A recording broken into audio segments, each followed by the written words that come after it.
Yaqinda halal o'rniga halay deb yozilgan qalbaki mahsulotni postga olib chiqqan edik. Bu kulgili tuyulishi mumkin, lekin aslida bu qanday xavfli vaziyatligini bilganingizda bunaqa kulmagan bo'lardingiz. Endi hozir men sizlarga qalbaki mahsulotlarni yig'ib qo'ydim.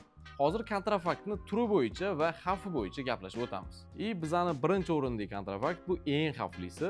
Ya'ni bu bitta produktni ustida bitta harfni o'zgartirib qo'yish. Misol uchun brendingizning nomi olma bo'ladigan bo'lsa, olma emas, alma deb yozib qo'yib, uni boshqatdan chiqaradi. Endi bu yoqda xavf nimada desangiz, u qanday qilib, qayerda ishlab chiqarilgan degan savollarga sizga javob olmaysiz. Ya'ni u podvalda ishlab chiqarilgan bo'lishi mumkin. Endi hozir bizda bu bitta produkt, buni magazindan o'zingizlar ham ko'rgan bo'lishingiz kerak. Bu anorli soklar. Bu anorli soklarni zarari internetda juda ko'p maqolalarda keltirilgan. Ahamiyatlisi shuki, bu mahsulot bizga kontrafakt bo'lib turadi. Endi ikkinchi turga o'tadigan bo'lsak, u xavfli emas desa ham bo'ladi, xavfli desa ham bo'ladi. Endi o'zingiz qanaqa fikrlashingizga bog'liq. Bittasi bu biza biladigan napitik, ikkinchisi bu biza bilib ichadigan napitik. Har kuni misol uchun o'zim ham shundan ichib turardim, lekin bu yoqda nima risklar bor va nima farqi bor? Misol uchun o'zimizning Coca-Cola bu o'zimizda ishlab chiqarilib, o'zida savdo qilinadi.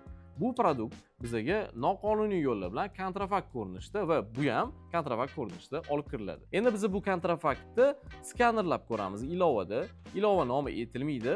Ilovani qanaqa qayerda yozib olishlari aytilmaydi, chunki bu reklama bo'lmagani sababli va eng asosiy narsa, hozir men sizlarga oldin o'zimizning milliy koladan boshlaymiz. Endi bu qayerda ishlab chiqarilgan, qonuniyligini uveren bo'lganimiz uchun shundan boshlaymiz. Mana misol uchun ilovaga kirib, men hozir skanerlayapman. Magazinga o'xshagan ovoz chiqadi skanerda.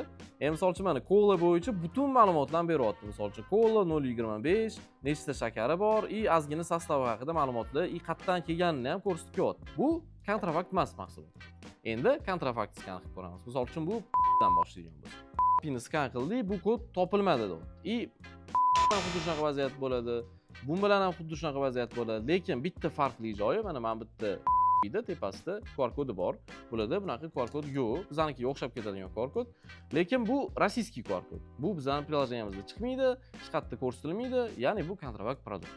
Endi bu kontrafaktni 10 dan biri bular dorilarda bo'lishi mumkin, napitkalarda bo'ladi yoki misol uchun mana shu hozir ko'rayotganingizdagi. Bu men shunchaki mahallamdagi magazinga kirib sotib olgan narsalarim. Sizlarning mahallangizda undan ko'p bo'lishi mumkin, xolodilnikingizda bo'lishi mumkin. Birinchi o'rinda o'zingizlarning sog'lig'inglarni o'ylagan holda shu narsalarni yaxshilab tekshirib, qayerda ishlab chiqarilgan, bizning mahsulotmi, qonuniy olib kirilganmi? Endi nafaqat ichimliklarga taalluqli bu narsa. Hozirgi endi misolda ichimliklardan ko'rib chiqamiz. Xullas, o'zingizlarning sog'lig'inglarni o'ylagan holda o'zingizlar ehtiyot qilinglar. Faqat ishonchli mahsulotlarni xarid qilinglar va imkon qadar ularni tekshiringlar.